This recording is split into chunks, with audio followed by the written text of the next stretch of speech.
Saudara, saat ini saya sangat bersyukur sekali karena kita bisa merayakan ulang tahun gereja kita yang ke-9, saudara ya, yang ke-9, luar biasa. Nggak berasa, saudara ya, saya ingat waktu kami memulai pelayanan ini, ada banyak mimpi, ada banyak keinginan, ada banyak pengharapan, saudara, ada banyak kerinduan, cita-cita. Waktu kita memulai penanaman gereja di tempat ini, saudara, walaupun ada semangat, saudara, ada juga ketakutan di sana, saudara.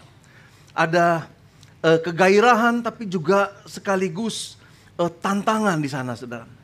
Nah, saya percaya sampai saat ini gereja kita ada itu karena berkat Tuhan, saudara. Itu semua karena kasih karunia Tuhan semata-mata, saudara. Saya juga percaya bahwa kita semua di sini punya mimpi, benar nggak? Amin. Saya percaya kita semua di sini punya impian, punya pengharapan juga, saudara, punya cita-cita, punya kerinduan untuk mendapatkan sesuatu, saudara. Dan waktu kita mendapatkannya, saudara, mendapatkan mimpi itu, saya yakin kita semua akan excited, kita semua akan senang, saudara. Kita semua akan mengalami kegairahan yang sama. Entah mimpi itu, saudara, Anda ingin semakin dekat dengan Tuhan, sehingga orang-orang lain bisa melihat dan merasakannya. Dan mereka datang kepada Anda untuk boleh meminta nasihat. Karena mereka tahu, wah, orang ini dekat dengan Tuhan. Ada hikmat ilahi di dalamnya. Mungkin kerinduan Anda yaitu Anda ingin traveling, saudara ya. Saya ingin traveling. Saya pengen traveling ke Labuan Bajo. Atau saya ingin traveling ke Raja Ampat, di sana katanya bagus. Atau mungkin ingin cita-citanya yaitu traveling ke Singapura misalnya, atau ke Jepang, atau kemanapun, saudara. Ada excitement di sana waktu kita mulai bermimpi dan mempersiapkannya, saudara. Mungkin ada di sini Anda bermimpi untuk kuliah. Saya ingin kuliah di jurusan bisnis internasional mungkin ya. Saya ingin kuliah di bidang tertentu yang akan membuat saya mencapai cita-cita saya. Mimpi pasti akan membangkitkan semangat bagi kita. Excitement, kegairahan ada di sana, saudara. Nah, memiliki mimpi itu adalah satu anugerah bagi kita. Kalau Anda punya mimpi, itu anugerah, saudara ya. Kalau Anda punya cita-cita, itu adalah satu anugerah. Karena itu akan menggerakkan kehidupanmu. Tapi kenyataannya, saudara, banyak mimpi kita yang belum menjadi kenyataan, saudara ya. Benar nggak? Ada banyak mimpi kita yang belum terpenuhi, seakan-akan mandek, seakan-akan mimpi kita itu nggak mengalami kemajuan, stagnasi, saudara. Anda mungkin pada waktu itu berkata, kok gini Tuhan? Saya cita-citanya begini, kok gini gitu ya. Saya masih dalam keadaan seperti ini, bahkan bukan makin mendekat, malah terasa semakin menjauh. Mungkin ada yang di sini yang bercita-cita, saya ingin menikah umur 25. Tetapi makin lama angka 25 semakin menjauh gitu ya. Kok gini? Mungkin Anda bercita-cita ingin masuk satu jurusan di perguruan tinggi. Tetapi Anda saat ini mendapati diri Anda sedang mengerjakan sesuatu atau bekerja di dalam sesuatu bidang yang Anda nggak inginkan. Anda mungkin bertanya, mimpi saya begini, kok gini? Kok ini yang saya alami? Anda mungkin bercita-cita bahwa umur 45 tahun nanti saya akan punya satu rumah sendiri buat keluarga saya. Rumah sendiri, nggak perlu sewa lagi atau nggak perlu kontrak lagi. Tapi kemudian setelah beberapa lama terjadi, angka 45 itu sudah tercapai. Tapi seakan-akan impiannya masih jauh. Anda juga berkata, kok gini? Tuhan, saya mimpinya begini, tapi kenapa seperti ini? Kok gini Tuhan? Anda mungkin mengharapkan satu keluarga yang saling mengasihi, setia dan bahagia. Tetapi Anda mendapatkan hal yang berbeda. Anda juga bertanya-tanya mungkin, kok gini Tuhan? Di Amsal, saudara. Amsal 13 ayat 12 berkata, harapan yang tertunda, apa saudara? Menyedihkan hati kalau kita punya pengharapan, punya mimpi, punya cita-cita, tetapi apa yang Anda alami saat ini tidak seperti yang Anda impikan, saudara. Atau seakan-akan sulit untuk dicapai. Akan membuat hati kita sedih, saudara. Akan membuat hati kita merana, saudara. Nah, hari ini, saudara, di ulang tahun Galilea yang ke-9, saya ingin share sedikit mengenai mimpi, saudara.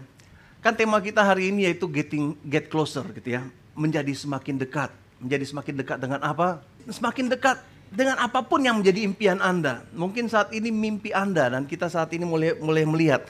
Ada satu tokoh saudara yang saya ingin perkenalkan kepada Anda. Saya yakin Anda semua sudah kenal. Di pekerjaannya dia dikenal dengan namanya ini saudara ya. Safnat Paanea. Ada yang tahu siapa ini orangnya? Semua orang populer, nama populernya. Kan kadang-kadang ada nama asli, Suprapto gitu misalnya. Ada nama populernya, Ricky misalnya. Nah ini nama kerennya dikenal oleh seluruh bangsa-bangsa dan dikenal oleh seluruh masyarakat penduduknya, yaitu Safnat Paanea. Siapa dia? Yusuf. Safnat Paanea itu diberikan oleh Firaun menjadi nama baru bagi Yusuf. Dan sejak saat itu di seluruh Mesir kenalnya bukan Yusuf. Ucup cuma dikenal di rumah, saudara. Tapi di mana-mana dikenalnya Safnat Paanea. Di negeri-negeri asing, saudara, di negara-negara yang lain, kerajaan-kerajaan lain, mereka kenal Safnat Paanea. Nah, saudara, seperti ini, saya mau ingin share tentang Yusuf. Kenapa, saudara? Karena kita akan lihat bagaimana caranya supaya kita mengerti bahwa penundaan atau kejadian yang terjadi dalam kehidupan kita hanya temporary. Coba katakan kiri kanan, hanya sementara. Haleluya. Nah, saya mau ajak kita semua baca di dalam Kejadian pasal 37 ayat 2 sampai 9, saudara. Saya akan bacakan bagi Anda dan kita akan bahas bersama-sama. Yusuf tatkala berusia 17 tahun, jadi masih muda, biasa mengembalakan kambing domba bersama dengan saudara-saudaranya, anak Bilha dan Silpa, kedua istri ayahnya. Dan Yusuf menyampaikan kepada ayahnya kabar tentang kejahatan saudara-saudaranya. Anda mungkin berpikir, Yusuf ini waktu itu usia 17 tahun. Di sini ada yang usia 17 tahun. Timothy. Tim, sini sebentar Tim. Timothy, minggu yang lalu baru genap usianya 17 tahun, saudara. Jadi supaya Anda bisa bayangkan Yusuf modelnya kayak gimana. Nah kayak gini. Kayak gini, saudara. Waktu dia dapat mimpi, usianya kayak gini 17 tahun, saudara. Selamat ulang tahun ya. Waktu Timothy ulang tahun, saya lagi ada di tempat yang lain gitu ya. 17 tahun tetap di sini ya. Kemudian saudara, kalau kita lihat di sini, Yusuf menyampaikan kabar kepada ayahnya tentang kejahatan saudara-saudara. Tukang lapor, saudara. Kemudian Israel lebih mengasihi Yusuf daripada semua anak-anaknya yang lain. Sebab Yusuf itulah anak yang lahir pada masa tuanya. Dan ia menyuruh membuat jubah yang maha indah bagi dia. Dikasih jubah yang indah, saudara. Kemudian saudara, zaman dulu jubah itu adalah satu yang biasa gitu ya. Lengan pendek begini, jubah sampai lutut, agak tebal, saudara. Itu dipakai untuk banyak hal. Kalau dingin dipakai sebagai selimut. Kalau butuh tas dijadiin tas. Kalau tidur saudara mau duduk di batu-batu bisa jadi tempat duduk saudara, dilipat-lipat. Atau untuk tidur jadi bantal saudara ya. Yusuf diberikan jubah yang berbeda. Mungkin tangannya, lengannya itu lebih panjang. Mungkin jubahnya lebih panjang ke bawah sampai ke mata kaki saudara ya. Jubah zaman dulu orang-orang semua pakai jubah untuk kebutuhan sehari-hari. Jubah zaman dulu saudara, kalau dari bulu domba ya udah bulu domba aja, warnanya tekbek gitu ya. Warna bulu domba. Yang lagi dicukur itu adalah domba warna hitam, ya bajunya warna hitam gitu ya. Tapi buat Yusuf didesain katanya ya, didesain suatu jubah yang maha indah. Nah, setelah dilihat, ini ayat 4. Setelah dilihat oleh semua saudaranya bahwa ayahnya lebih mengasihi Yusuf daripada semua saudaranya, maka bencilah mereka itu kepadanya dan tidak mau menyapanya dengan ramah. Nah ini saudara, kira-kira masalah keluarga yang terjadi dalam keluarganya si Israel atau Yakub. Mereka nggak mau ngomong baik-baik sama Yusuf. Selalu, Yusuf, kemudian bentak-bentak, kemudian menghina, kemudian membuat jadi lelucon gitu ya. Itu Yusuf seperti itu saudara. Kemudian saudara, kakak-kakaknya saudara suka ngomelin dia, suka bicarakan dia. Dia jadi terasing saudara di antara saudara-saudaranya yang lain. Membuat ini semakin buruk keadaannya. Yusuf dapat mimpi.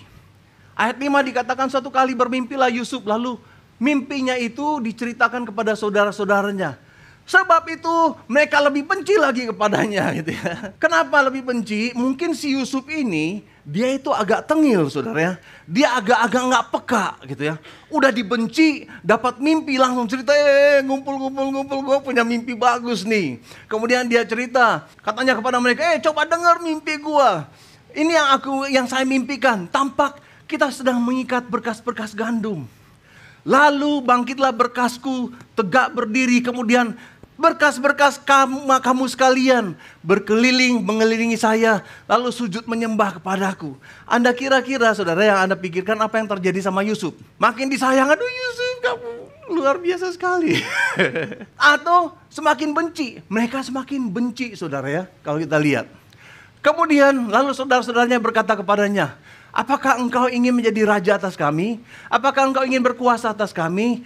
Jadi makin bencilah mereka kepadanya karena mimpinya itu dan karena perkataannya itu. Itulah si Yusuf, saudara. Dia agak-agak nggak peka, harusnya peka dong, udah dikucilkan sendiri. Tetapi dia nggak gubris, saudara. Dapat mimpi berikutnya. Kalau orang yang normal ya, yang biasa gitu ya, dia ya udah simpen aja. Ini nggak pengumuman lagi. Gue punya mimpi lagi. Coba sini kumpul. Kali ini lagi makan keluarga mereka. Kemudian si Yusuf cerita, aku mimpi. Lalu dia cerita kepada mereka semua, kepada saudara-saudaranya dan juga ada Yakub dan keluarga yang lain. Aku bermimpi pula, tampak matahari, bulan dan 11 bintang sujud menyembah aku. Saudara, udah habis tamat hidupnya, saudara. Kenapa? Karena setelah ini apa yang terjadi kepada Yusuf, tentu saja Yusuf waktu dapat mimpi itu dia ingin segera mimpi itu jadi kenyataan. Dia ingin segera menikmati, saudara, apa yang dia mimpikan. Orang-orang menyembah dia, menghormati dia. Tetapi sejak saat ini, saudara, hidupnya berubah total. Sejak saat ini yang terjadi, dia berkali-kali mendapat dirinya, kok gini? Saya mimpinya seperti ini, kok yang saya alami seperti ini? Dari kejadian, saudara, kejadian pasal 37 tadi sampai kejadian pasal 40, saudara, yang dialami oleh Yusuf adalah kesialan demi kesialan, saudara. Dari ayat kejadian 37 sampai 40, ketika ia dijual jadi budak sehingga dia diangkat menjadi pemimpin Mesir, Perdana Menteri di Mesir, itu kira-kira rentang waktunya 13 tahun, saudara. Ada bisa lihat ayatnya ya. Kalau kita lihat sebelumnya, kejadian 3 ayat 37 ayat 2 dikatakan Yusuf berusia 17 tahun waktu dia dapat mimpi. Kemudian kalau kita lihat di kejadian pasal 40 ayat 46, di situ dikatakan Yusuf berumur 30 tahun ketika ia menghadap Firaun, raja Mesir itu. Jadi ada 13 tahun kira-kira, sesuatu waktu yang sangat panjang di mana Yusuf mengalami hal-hal yang luar biasa. Mengalami hal-hal yang nggak masuk akal, saudara. Mengalami kebingungan dalam kehidupannya. Dia nggak mengalami mimpinya, masuk ke dalam mimpinya, mendekat kepada mimpinya, tetapi terasa mimpinya semakin jauh. Ada kepedihan, ada kesialan demi kesialan dalam kehidupannya, saudara. Ada banyak unfortunate events, saudara, terjadi dalam kehidupannya. Ada banyak rasa sakit, saudara, dikhianati berkali-kali. Itu yang terjadi dalam kehidupan Yusuf. Beberapa dari Anda mungkin saat ini sedang berjalan dengan mimpi yang besar di hatimu. Tetapi semakin berjalan, mimpi itu terasa semakin berat. Bukannya semakin mendekat, terasa semakin menjauh hari demi hari. Mimpi itu semakin mustahil untuk dicapai sampai Anda mulai berpikir, aduh sudah deh, give up aja deh. Udah lepaskan aja mimpi itu, lupakan, tinggalkan aja. Ini udah makin mustahil untuk terjadi. Kemudian apa yang terjadi? Mimpi itu mulai meredup bahkan mati.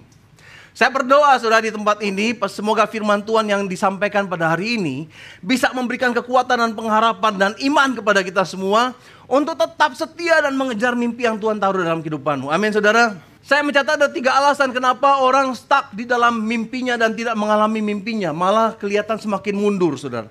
Pertama yaitu takut. Coba katakan sama-sama takut. Takut membuat hidup Anda dan saya nggak bisa mengalami terobosan, saudara. Bertahun-tahun mungkin Anda menunggu Tuhan. Tuhan ingin dapatkan ini. Tetapi kita nggak bisa melangkah, saudara. Kenapa? Karena takut. Takut menghalangi Anda untuk mencapai potensimu yang tertinggi. Takut membuat Anda mencapai hal-hal yang tidak Anda inginkan, saudara. Artinya Anda nggak bisa dapat apa yang sedang Anda tujui, tetapi Anda dapatkan yang sebaliknya, saudara. Anda menunggu campur tangan Tuhan. Tuhan, kapan saya bisa melangkah? Tapi sebenarnya Tuhan yang lagi tunggu Anda. Kapan nih anak ini melangkah ya? Saya udah suruh melangkah tapi dia nggak mau melangkah. Anda mungkin berpikir, Tuhan, kenapa Tuhan nggak perintahkan sesuatu? ternyata Tuhan sudah suruh, tetapi kita takut sehingga kita gagal untuk melangkah. Takut itu adalah satu ilusi, saudara ya. Satu ilusi yang ada dalam pikiran kita, saudara. Saya yakin pertama kali ada di sini adik-adik yang mungkin baru pertama masuk di SMA yang baru. Bayangkan hari pertama mereka masuk sekolah, saudara, dari SMP celana pendek, tiba-tiba masuk ke SMA celana panjang, masuk ke gerbang yang baru, teman-teman yang baru, ada ketakutan di sana, saudara. Ada stres, pasti ada kegalauan di sana, saudara. Tetapi saudara, Anda semua yang di sini yang sudah lulus SMA bertahun-tahun yang lalu, Anda melihat bahwa ketakutan itu nggak masuk akal. Karena kita sudah lewati semuanya. Takut menahanmu selama ini. Membuat kita sulit maju. Membuat kita selalu menunggu waktu yang tepat. Kapan ya waktu yang tepat ya? Itu membuat Anda menunggu suasana yang tepat. Orang yang tepat. Siapa ya? Cowok yang tepat untuk jadi suami saya. Cewek yang tepat untuk jadi istri saya. Kemudian milih, cari orang yang tepat. Nggak dapat, saudara. Cari suasana yang tepat aja dulu. Nggak akan dapat. Cari waktu yang tepat, kesempatan yang tepat. Nggak akan dapat untuk memulai bisnis. Kapan ya kesempatan yang tepat? Mungkin belum tepat sekarang ini. Kok tunggu kondisi tubuh yang tepat baru melangkah. Nggak bisa, saudara. Anda nggak akan bisa mencapai tujuanmu atau cita-citamu atau impianmu kalau Anda terjebak dan diikat oleh ketakutan. Amin, saudara. Coba tepuk kiri kanan dan katakan, ayo melangkah, jangan takut. Kedua, saya lupa catat di sini, yaitu ketidaktaatan, saudara. Ketidaktaatan seringkali membuat kita gagal untuk mencapai potensi kita dan gagal mencapai mimpi kita. Kita maunya get closer, tetapi kita nggak bisa mencapai itu karena ada satu langkah yang kita nggak taat, saudara. Mungkin Anda nggak taat ketika Tuhan menyuruhmu untuk bertindak.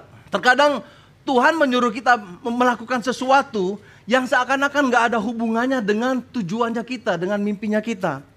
Anda ingin memulai usaha, suatu bisnis yang sukses, tapi Tuhan katakan, kembalikan perpuluhan. Kan lagi butuh modal Tuhan, tunggulah kalau udah ini, baru saya melangkah. Kembalikan persepuluhan. Tapi kita berpikir, nanti, gampanglah itu. Tetapi kemudian kita menunggu langkah selanjutnya. Kapan Tuhan? Tuhan begitu Tuhan katakan, go, saya langsung melangkah. Yang sana lakukan dulu. Mungkin hal-hal yang lain. Mungkin hal-hal yang lain yang harus kita lakukan. Tuhan suruh kita lakukan sesuatu tapi kita nggak mau taat. Kita maunya skip dan mengambil langkah berikutnya dan berikutnya, saudara. Dan Tuhan akan tetap menunggu. Lakukan dulu itu. Lakukan dulu itu. Anda berkata, ya Tuhan, kasih tanda saya langsung sewa ruko Tuhan. Kasih tanda saya akan langsung buka lapak online Tuhan. Kasih tanda saya langsung buka kafe dan lain-lain. Tapi Tuhan katakan, taat dulu sama satu hal ini. Taat dulu sama prinsip berkatnya Tuhan. Kemudian kita menanti dan kesempatan itu nggak pernah datang karena kita nggak melangkah. Nah Tuhan katakan, kamu percaya kepada aku nggak? Kita katakan, saya percaya pada Tuhan. Tapi pada waktu Tuhan menyuruh kita mengembalikan persepuluhan misalnya ya, kita takut, kita nggak percaya kepada Tuhan, kita percaya kepada keuangan kita percaya kepada kalkulasi kita, kepada financial advisor kita, saudara. Tuhan kata, aku akan membukakan lumbung-lumbungmu, memberkati usahamu, mengusir pencuri-pencuri di ladangmu, menghardik belalang-belalang pelahap. Doa yang terbaik yang saat ini yang perlu kita doakan kepada Tuhan yaitu tanya kepada Dia, berdoa dan katakan, Tuhan, adakah dalam kehidupanku hal-hal yang gak sejalan dengan keinginan Tuhan?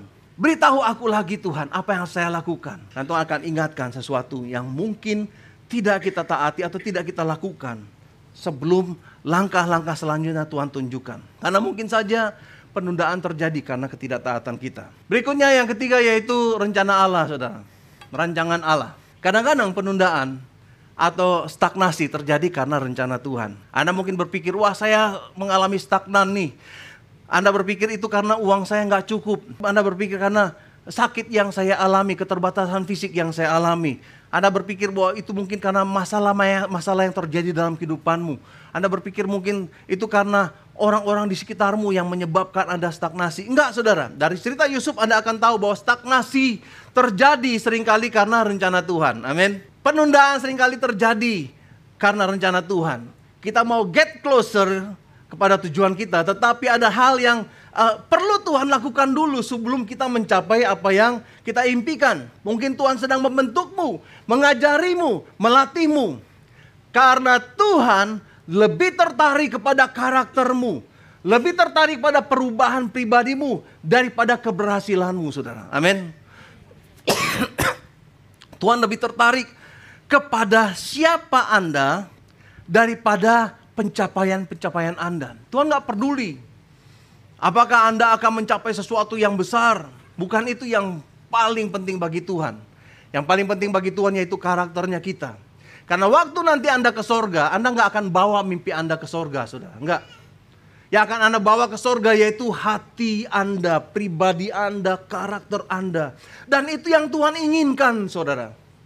Itu yang Tuhan inginkan dalam kehidupan kita, dan Tuhan akan membentuk kita untuk sesuai dengan apa yang Dia inginkan pada waktu kita masuk ke dalam kerajaan sorga. Allah tertarik pada karaktermu, bukan ketenaranmu. Allah tertarik pada pribadimu, bukan personamu. Allah tertarik kepada kesaksian hidupmu daripada wajahmu atau tampangmu, saudara. Tuhan lebih tertarik kepada itu.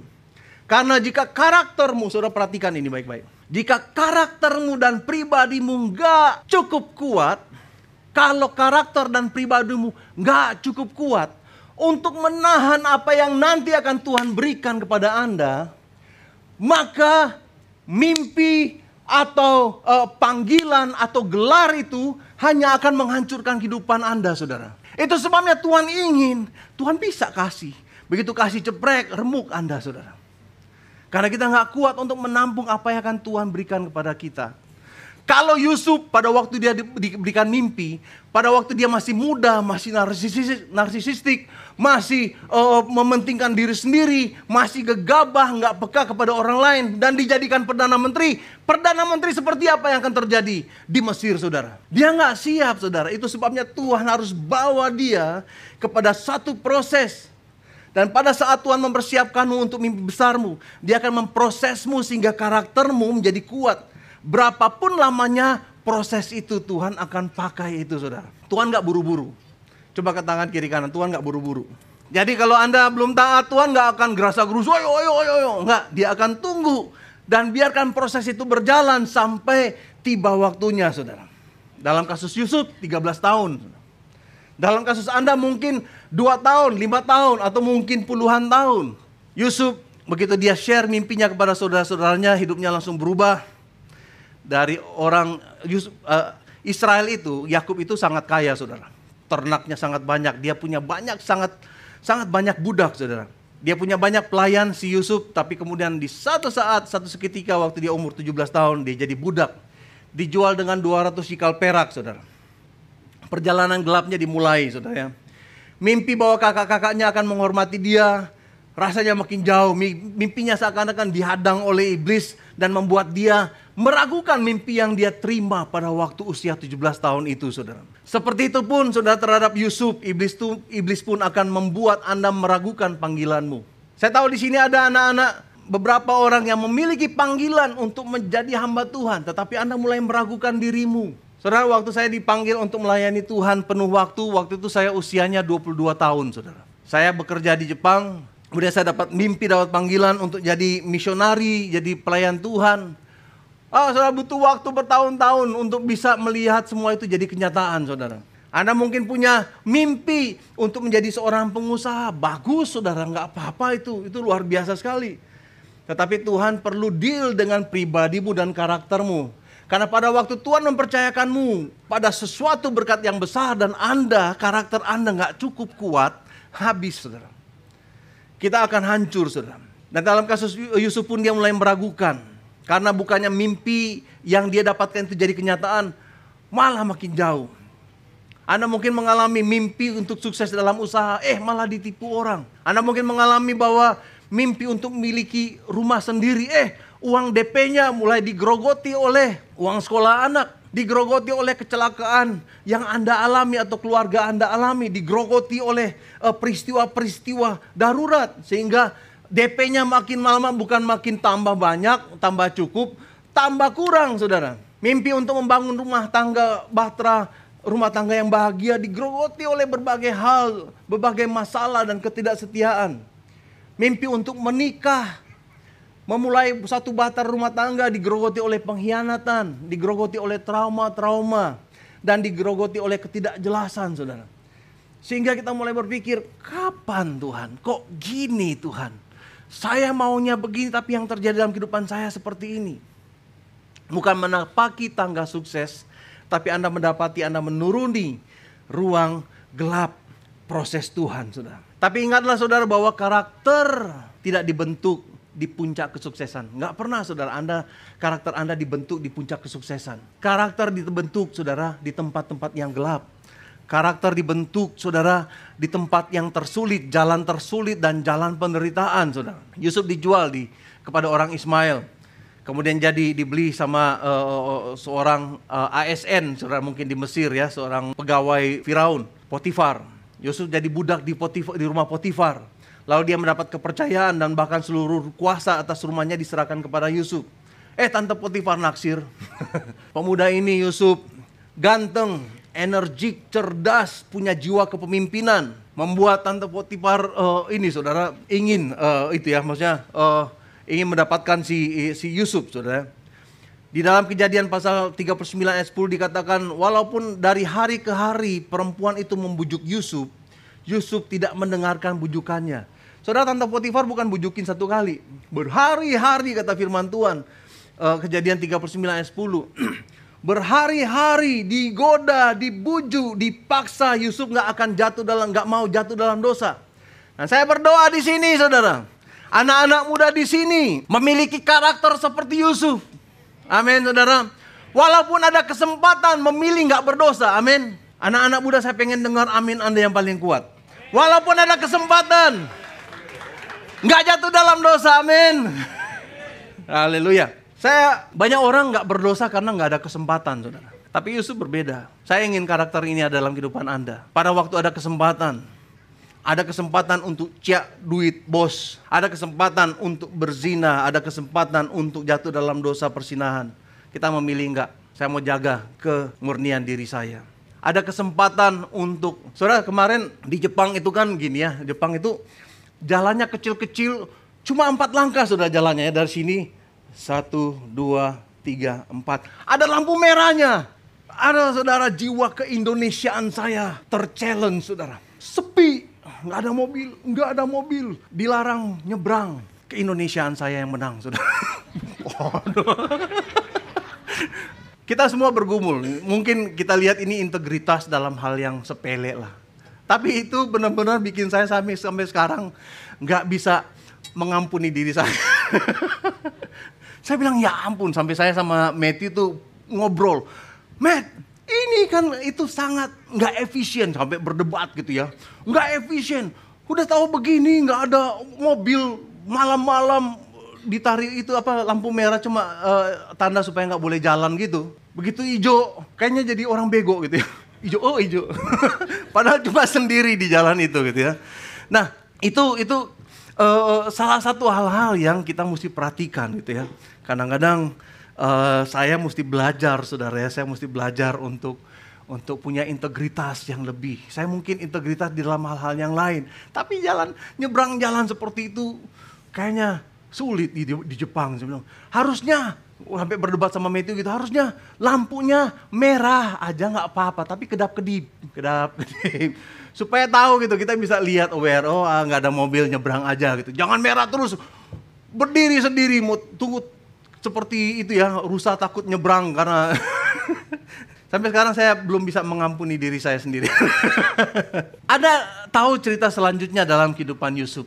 Setelah itu dia difitnah, katanya dia akan melecehkan si Potifar, istrinya Potifar. Dipenjarakan, Yusuf kembali ke dalam lubang yang lebih dalam, di penjara, di tahanan raja. Kalau Yusuf jadi saya akan marah dan protes sama Tuhan. Tuhan, saya sudah jaga integritas saya, Tuhan. Saya sudah melakukan yang terbaik, saya sudah memilih pilihan-pilihan yang terbaik. Tapi kenapa hal ini terjadi dalam kehidupan saya?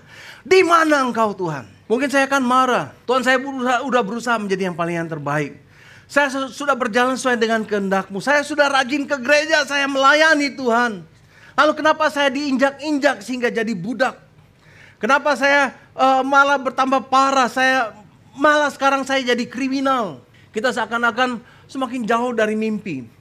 Kita mulai berpikir, kalau gitu percuma dong integritas. Saya yang sudah jaga integritas saya, sekarang saya berada bersama-sama dengan orang-orang yang gak penuh integritas di penjara itu, saudara ya. Bukan Anda. Tapi Yusuf di penjara itu, saya sudah menjaga integritas saya, kenapa saya disamakan dengan orang-orang yang gak punya integritas? Mungkin mereka yang korupsi, mereka yang melakukan hal-hal yang jahat. Percuma dong hidup saleh, percuma dong ke gereja, percuma dong pelayanan, percuma dong mengembalikan perpuluhan, percuma dong berusaha untuk hidup benar. Tapi saudara, bukan itu yang ada dalam pikirannya Yusuf. Mungkin itu akan ada dalam pikiran saya kalau saya mengalami hal yang sama seperti Yusuf. Walaupun dia di penjara bertahun-tahun, saudara, dia tetap menunjukkan kualitasnya. Walaupun dia di penjara zaman itu, saudara, nggak ada kejelasan kapan akan dikeluarkan dari penjara. Dia nggak akan ada kejelasan sampai kapan dia ada di penjara itu, karena tahanan politik, saudara.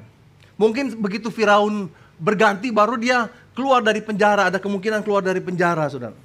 Nah, di tengah-tengah keadaan seperti itu, Yusuf tetap menunjukkan kesetiaannya dan karakternya, saudara. Bahkan Yusuf terlihat kontras di antara semua orang itu, sampai kepala penjara kasih kepercayaan yang besar kepada Yusuf untuk mengapalai seluruh tahanan yang ada di tempat itu, saudara. Dia mendapatkan kepercayaan untuk mengurus seluruh narapidana di sana. Dalam karakternya, Yusuf menunjukkan ketangguhannya.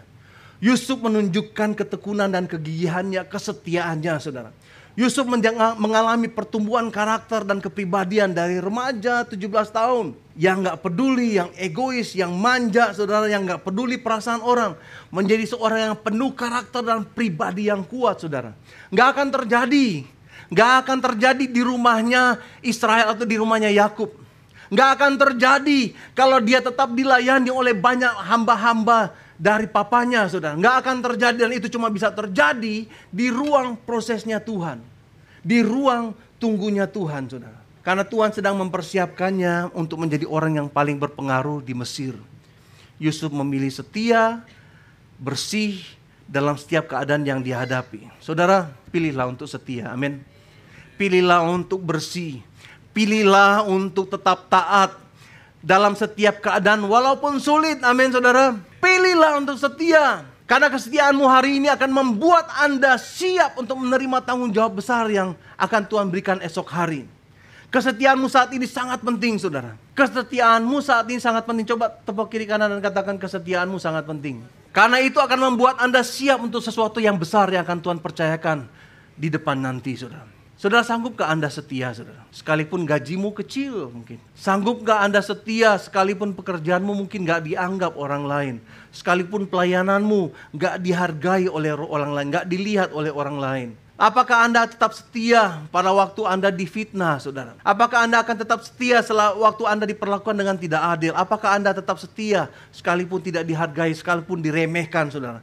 Sekalipun yang Anda alami gak sama seperti pengharapanmu. Bapak Ibu, sekali lagi saudara ya, kesetiaanmu sangat penting. Kesetiaanmu sangat dihargai oleh Tuhan. Ada konsep yang salah tentang penyertaan Tuhan. Ada orang yang berpikir bahwa orang yang sukses, orang yang kaya, orang yang makmur, yang nyaman, berhasil adalah bukti dari penyertaan Tuhan. Enggak, saudara. Kekayaan, kemakmuran, kenyamanan, keberhasilan bukanlah bukti penyertaan Tuhan.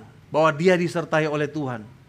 Waktu Yusuf dijual jadi budak dan di penjara, bukan berarti Tuhan meninggalkan dia. Pada waktu Yusuf masuk ke dalam proses yang berat, bukan berarti Tuhan meninggalkan dia. Di dalam setiap keadaan, pada waktu kehidupan Yusuf menjadi gelap, saudara, Tuhan justru berada bersama-sama dengan dia. Masa-masa dia jadi budak, Tuhan menyertai dia, saudara. Anda mungkin berada dalam lembah kekelaman dalam kehidupan ini, tapi percayalah Tuhan ada bersama-sama dengan Anda saat ini. Amin, saudara. Anda mungkin berada di tengah-tengah kegelapan, tapi dia tidak pernah meninggalkanmu, dia tidak pernah membiarkanmu, saudara. Saya ingin tunjukkan dua ayat yang luar biasa di dalam kehidupan Yusuf. Di dalam dua tempat yang paling dalam kehidupannya, waktu dia jadi budak dan waktu dia di penjara, saudara. Ternyata di sana Tuhan menyertai dia. Kejadian 39 ayat 2-5 dikatakan, tetapi Tuhan menyertai Yusuf pada waktu dia ada dijual jadi budak di rumah Potifar. Sehingga ia menjadi seorang yang selalu berhasil dalam pekerjaannya. Apa sih pekerjaannya? Apa hebatnya pekerjaannya? Melayani biasa. Tetapi pelayanan yang dia lakukan, yang biasa yang dia lakukan, pekerjaan hina yang dia lakukan, selalu dibuat berhasil oleh Tuhan. Saudara, setialah dalam melakukan perkara-perkara yang kecil, saudara. Maka tinggallah ia di rumah tuannya orang Mesir itu. Setelah dilihat oleh tuannya bahwa Yusuf disertai Tuhan, dan bahwa Tuhan membuat segala sesuatu yang dikerjakannya, membuat berhasil segala sesuatu yang dikerjakannya. Maka Yusuf mendapat kasih tuannya dan ia boleh melayani dia. Kepada Yusuf diberikan kuasa atas rumahnya dan segala miliknya diserahkan kepada kuasa Yusuf. Sejak ia memberikan, kita baca sama-sama yuk. Ini ayat yang luar biasa. 1, 2, 3 ayat 5. Sejak ia memberikan kuasa dalam rumahnya dan atas segala miliknya kepada Yusuf, Tuhan memberkati rumah orang Mesir itu karena Yusuf. Sehingga berkat Tuhan ada atas segala miliknya, baik yang di rumah maupun yang di ladang. Saudara, kalau Anda disertai Tuhan, di tempat dimanapun Anda berada, di tempat terkelam sekalipun, saudara, di situ Tuhan akan ciptakan mata air, saudara. Di situ Tuhan akan tunjukkan berkat. Bahkan orang yang memperlakukan Anda dengan baik akan diberkati oleh Tuhan, saudara. Dimanapun Anda berada saat ini, masa kelam dalam kehidupanmu, Anda mungkin sedang menganggur menunggu pekerjaan. Tetap setia, saudara. Tuhan menyertaimu. Dan pada waktu Yusuf di penjara, dikatakan demikian, saudara. Lalu Yusuf ditangkap oleh tuannya setelah difitnah oleh istri Potifar. Dan dimasukkan ke dalam penjara, tempat tahanan-tahanan raja dikurung. Demikianlah Yusuf di penjara di sana. Ayat 21 katakan, tetapi Tuhan menyertai Yusuf dan melimpahkan kasih setianya kepadanya dan membuat Yusuf kesayangan bagi kepala penjara. Gak ada satu kemalangan apapun dalam kehidupanmu yang akan menghalangi Anda untuk mengalami kasih karunia Tuhan. Gak ada kesialan atau penderitaan apapun dalam kehidupanmu, mungkin terjadi dalam kehidupanmu, yang menghalangi tangan Tuhan untuk menyertaimu dan untuk memberkati kehidupanmu, saudara. Amin. Sebab itu kepala penjara mempercayakan semua tahanan di dalam penjara itu kepada Yusuf. Dan segala pekerjaan yang harus dilakukan di situ dialah yang mengurusnya. Dan kepala penjara tidak mencampuri segala yang dipercayakan kepada Yusuf. Karena Tuhan menyertai dia dan apa yang dikerjakannya dibuat Tuhan berhasil. Saudara, saudara, mungkin Anda merasa mimpi Anda semakin lama semakin jauh dari kenyataan atau dari impian Anda. Tapi tetap setia, saudara. Tetap setia. Saya ingin menaruh nama Anda dalam kisah Yusuf ini. Anda mungkin mengalami masa-masa yang sulit. Anda mungkin mengalami jatuh bangun, mengalami kemalangan dan kesialan dan penderitaan. Tapi saya mau taruh nama Anda dalam kisah Yusuf ini. Bahwa satu saat nanti, saudara, butuh 1 hari bagi Yusuf. Dari narapidana di penjara menjadi orang yang kedua yang paling berkuasa di Mesir.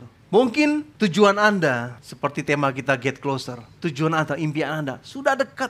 Sudah sangat dekat, tapi kita tentu aja nggak bisa lihat. Yusuf tentu aja pada waktu itu nggak bisa lihat. Sudah sangat dekat. Dan tahukah Anda bahwa di masa-masa sebelum impian terjadi, sebelum kesuksesan terjadi, itu adalah masa-masa yang gelap. Saudara, kalau Anda lihat di suhu, di aplikasi cuaca Anda lihat bahwa suhu pada waktu jam 3 pagi adalah suhu yang paling dingin. Kalau waktu di Jepang kemarin siang itu 37 derajat. Wah, panas sekali. Oh, benar-benar terbakar gitu ya. Tapi begitu jam 3 itu puncaknya jam 3 sore. Tapi setelah itu matahari akan terbenam. Kemudian udara makin sejuk. Kemudian makin lama makin sejuk. Jam 3 pagi itu masih dingin. Kalau waktu kita mendaki Gunung Fuji, saudara, saya sama Matthew mendaki Gunung Fuji, saudara, minggu yang lalu. Pengalaman yang mengerikan bagi saya. Mengerikan. Karena pada waktu kita mulai mendekat ke puncak, di situ masa-masa yang terberat, saudara. Pada waktu matahari sudah akan terbit, pukul 3 pagi, saudara, adalah masa-masa yang paling gelap, paling dingin, paling susah, saudara. Ada yang pernah kerja malam pasti akan pernah merasa bahwa jam 3 itu masa-masa udah mau tepar gitu, udah mau oleng gitu ya, udah mau jatuh gitu ya. Beberapa saat sebelum sebelum langit timur berubah menjadi terang, saudara, itu adalah masa-masa yang paling gelap, saudara. Tapi justru di masa-masa yang paling gelap adalah tanda bahwa kita sudah semakin dekat dengan tujuan kita. Amin, saudara. Masa-masa terberat menunjukkan bahwa kita getting closer pada penggenapan mimpi kita. Saudara, minggu yang lalu saya katakan saya sama Matthew mendaki Gunung Fuji. Saya pernah cerita ke Matthew tahun yang lalu, Matt, dulu Daddy pernah mendaki Gunung Fuji. Wah, dengan sombongnya gitu ya. Kemudian Matthew bilang, ayo Dad, saya juga pengen mendaki. Ayo, saya bilang gitu. Lupa usia. Kemudian minggu kemarin jadi kenyataan ya. Gunung Fuji ini ya di Jepang. Saya pernah mendaki waktu saya umur 22 tahun. Berat saya setengahnya ini. Masih fresh, masih kuat gitu ya. Belum ada asma. Kemudian saya ajak, minggu yang lalu kita berangkat ke Jepang. Kita katakan itu Yosang Ryoko. Artinya jalan-jalan hemat. Benar-benar hemat, saudara. Kita cari hotel yang paling murah. Kita pernah tidur di barak, saudara, berdua gitu ya. Nggak ada dinding kiri kanan, saudara. Kita pernah tidur, cuma tempat tidurnya aja. Pokoknya di Jepang itu kita benar-benar jalan-jalan miskin gitu ya. Makannya cuma datang ke 7-Eleven, cari kimbap yang segitiga gitu ya, yang onigiri yang segitiga, makan itu saudara. Pilih pokoknya minum, beli aqua, kemudian nanti diisi gitu, di mana-mana ada tempat isi air gitu ya. Jadi benar-benar jalan-jalan hemat gitu. Kemudian satu kali kita memutuskan, oke, kita mendaki hari Kamis, bukan Kamis kemarin tapi Kamis minggu yang lalu ya, kita memutuskan untuk mendaki Gunung Fuji. Ini saudara, kita sampai di Fujinomiya gitu ya, satu kota yang dekat dengan Gunung Fuji gitu ya. Masih semangat. Kemudian ini kita naik bis menuju ke tempat pendakian. Ini udah di tengah, ternyata masih jauh. Wah, masih jauh. Kemudian saudara, ada pos gitu, kita mendaki dari pos 5 sampai 10 di puncak. 5, 6, 7, 8, 9, 10 harusnya begitu kan. Ternyata enggak saudara. 5, 6, 7 yang baru, 7 yang lama, 8, 9, 9 setengah, baru 10. Ternyata cuma untuk bikin senang pendaki saudara. Jadi dibikin cuma 5 base. Padahal sebenarnya ada 7A, 7B, 8, 9 sama 9 setengah sampai 10. Saudara, saya tahu saya nggak sanggup. Saya udah mikir-mikir dalam hati. Pokoknya kalau saya nggak sanggup, udah turun gitu ya. Kemudian menyerah. Tapi Matthew semangat. Ayo Denny, sampai di puncak langsung jalan. Oke. Saudara, jantung saya udah mau meledak, saudara. Jantung saya bukan jantung seperti dulu gitu ya. Jantung usia 51 tahun. Kemudian begitu, itu tanjakannya ekstrim, saudara. Tanjakannya benar-benar itu ya, intens gitu ya. Kemudian saya jalan cuma sedikit-sedikit gitu ya. Paling parah itu pada waktu udah mau sampai puncak, saudara. Di base yang ke-9, itu saya udah mau menyerah, saudara. Tanya Matthew, dari base 8 ke base 9 itu, saya jalan 5 langkah gini, bernapas pun seakan-akan oksigennya nggak cukup, saudara. Kenapa? Karena di ketinggian situ oksigen menipis kan. Jadi udah ngapas kayak kuda gitu. Aduh, saya bilang, aduh, kayaknya waktunya saya bertemu Tuhan. saya berpikir gitu, susah sekali gitu ya. Akhirnya Matthew ketemu satu plang di perjalanan panjang situ dan katakan 200 meter lagi base 9. Di situ baru mata saya mulai bersinar sedikit. Kemudian jalan gitu. Matthew nggak bisa tarik saya karena dia juga struggle gitu. Dia juga beratnya sekarang udah hampir sama dengan saya.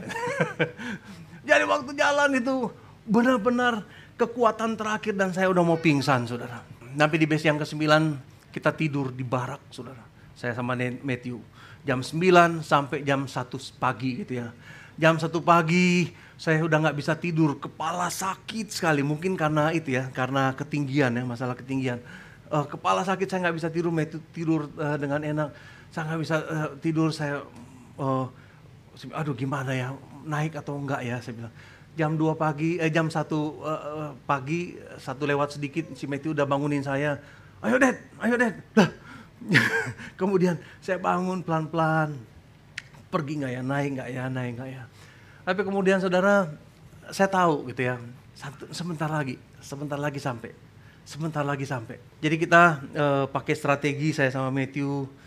Kan jalannya dia berkelok-kelok gini ya, supaya nggak lurus begini, karena supaya lebih ringan. Jadi, Matt, sampai di pojok sana ya, sampai di pojok sana kita berhenti. Jadi naik. Sampai di pojok situ kita berhenti.